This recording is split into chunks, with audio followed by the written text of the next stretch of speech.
Esto es Imagen Empresarial. Hace unos días, hace un par de días, publicó Bloomberg en línea, que le mando un gran saludo a Jimena Tolama, en donde decía que, bueno, pues el CENACE, que es justamente el Centro Nacional de Control de Energía, pues ya no iba a dar a conocer la información que permitía entender pues los estados de emergencia en el sistema eléctrico nacional. Para hablar de este y otros temas le agradezco mucho a Víctor Ramírez, él es socio de la firma de consultoría P21 Energía, que nos tome la llamada. Víctor, ¿cómo estás? Buenos días. Hola, Rodrigo, muy buen día. Un gusto platicar con tu auditorio. Víctor, ¿cómo entender esto que da a conocer en su momento Bloomberg en línea en términos de esta transparencia? Ahorita me acabo de meter obviamente al centro, al CENACE, y bueno, viene ahí pues la demanda bruta actual, la demanda actual neta, etcétera, pero ¿qué significa y qué implica? ¿Cómo lo ves? Bueno, lo primero que hay que decir es que aunque lo avisan y sale la nota de Bloomberg esta semana, esto de facto ya sucedió desde hace algunas semanas. Recordemos que a principios de mayo hubo una serie de problemas, incluso de interrupciones del servicio eléctrico en algunas zonas del país por un problema de falta de equilibrio entre oferta y demanda. Ya había sucedido, sin embargo ahora digamos que lo oficializan y es ya no van a ser públicos, no lo que estás viendo, que eso seguirá siendo público, sino los estados operativos del sistema. No solamente eran emergencias, sino eran alertas, y estas alertas nos decían, por ejemplo, si hay falta de reserva, pero también nos hablaban, por ejemplo, si alguna línea tenía algún problema físico y se caía, si había pues situaciones que generaban alertas en el sistema o emergencias, dependiendo del caso.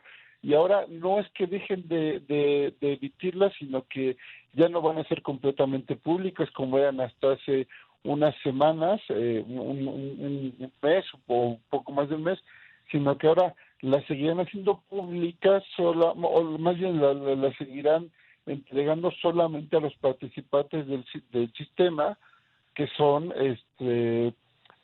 suministradores de servicios calificados, por ejemplo. Sin embargo, pues la población en general, los de a pie, los que no somos clientes de algún suministrador de servicios calificados, no tendremos oportunidad de conocer lo que está sucediendo en el sistema en casos de alerta, ¿no?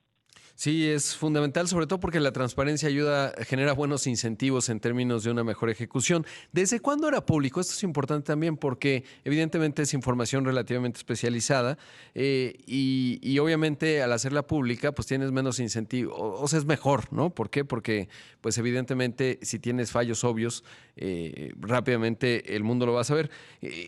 ¿Desde cuándo era pública y cómo llegamos a que fuese así, tan transparente? ¿Desde cuándo fue pública? Pues prácticamente con la creación del mercado eléctrico esto se vuelve público. Tenía años, tenía por ahí del año 2015, 2016 que el Centro Nacional de Control de Energía empieza a publicar esto, desde que existen los manuales y se hace, para la redundancia, público.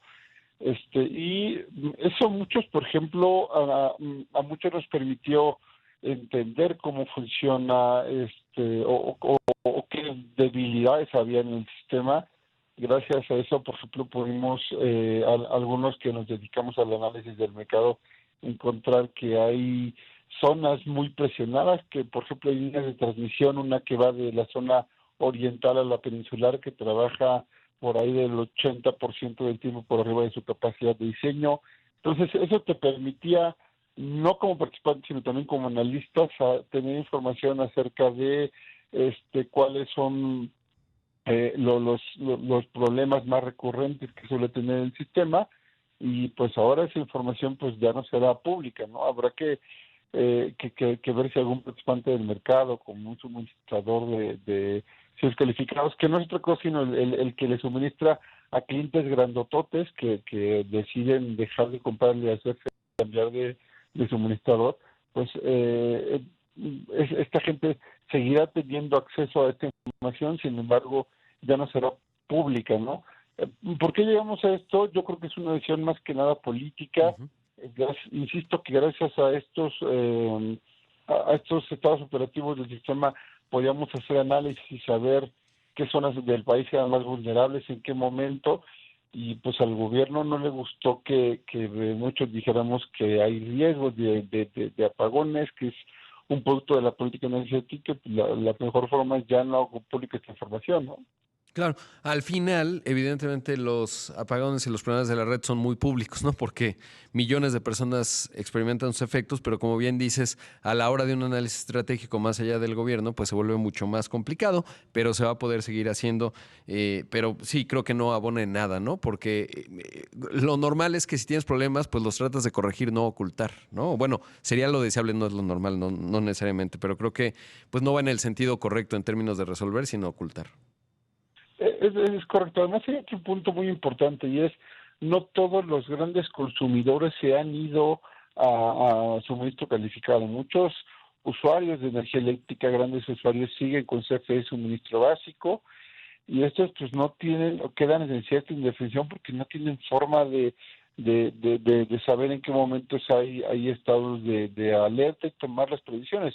El problema aquí para algunas empresas que siguen con suministro básico es que ante eso tienen riesgos porque para ellos quedarse sin energía eléctrica no es como para nosotros, que digo, nos causa molestias, en algunos casos pues nos puede hacer que se nos eche a perder algún alimento, algo que tengamos ahí guardado, sino que a la industria un apagón de unos minutos, de unos segundos, puede echarles a perder un equipo o generar daños económicos cuantiosos, y si no hay estos estados operativos que avisen, pues sí les incrementa los riesgos, ¿no? Sí, sí, totalmente. Y es bastante delicado, inhibe la inversión o genera más requieres pues poner sistemas de redundancia, etcétera, ante algo que no debería fallar. Naturalmente, te quiero preguntar, Víctor, bueno, recientemente Marcelo Ebrard, son declaraciones, no política hecha, pero sí importante, pues dice que justamente dio señales ahí en una reunión con empresarios de que se van a facilitar inversiones para el sector energético. ¿Cómo empieza a ver las señales, digamos, de cara a la próxima administración en esta materia? Porque es evidente que se requiere mucha inversión y que evidentemente unas finanzas públicas presionadas pues no va a alcanzar el dinero necesariamente para hacerlas. Pero ¿cómo ves el panorama hacia adelante?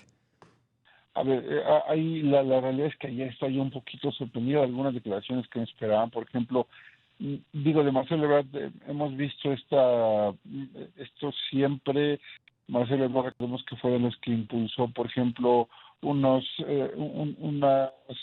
contribuciones a la lucha contra el cambio climático en el cara hace unos años bastante agresivas que decíamos, pues, qué bueno que les impulsa. El problema es que sin la inversión privada es difícil que se logren esas contribuciones. Pero, por ejemplo, ayer veíamos alguna entrevista por ahí, algún senador muy cercano al presidente, Ujú. Alfonso Ramírez, que también habla de que van a realizar rondas, de que van a regresar subastas. Si es eso y se va a respetar la ley como está, pues la verdad es que es una buena noticia. Veamos si esto se vuelve cierto, ¿no? Porque también han hablado de respetar ese 54-46% famoso que no abona en realidad Claro. a la competencia, sino que habla de una competencia simulada, ¿no? Sí, totalmente. O sea, y luego hay mucho prueba y error, ¿no? Entonces, como todavía estamos en esta administración, pues no hay la contundencia, digamos, cuando ves esas declaraciones y pueden venir correcciones y creo que todavía es temprano para evaluarlo, pero te quería preguntar por justo esto que acabas de decir que resulta muy útil entenderlo en términos de que va en el sentido correcto, pero pues hay ciertas contradicciones y esquizofrenias que de repente están planteadas ahí en un sector fundamental que de repente se convierte en un cuello de botella para el crecimiento de México en términos de aprovechar el famoso nearshoring. Víctor, muchas gracias como siempre. Te mando un abrazo, gracias por la disposición y seguramente estaremos hablando pronto. Un gusto platicar contigo, con tu auditorio. Que tengas muy buen día. Gracias. Ahí escuchamos a Víctor Ramírez, socio de la firma de consultoría P21 Energía.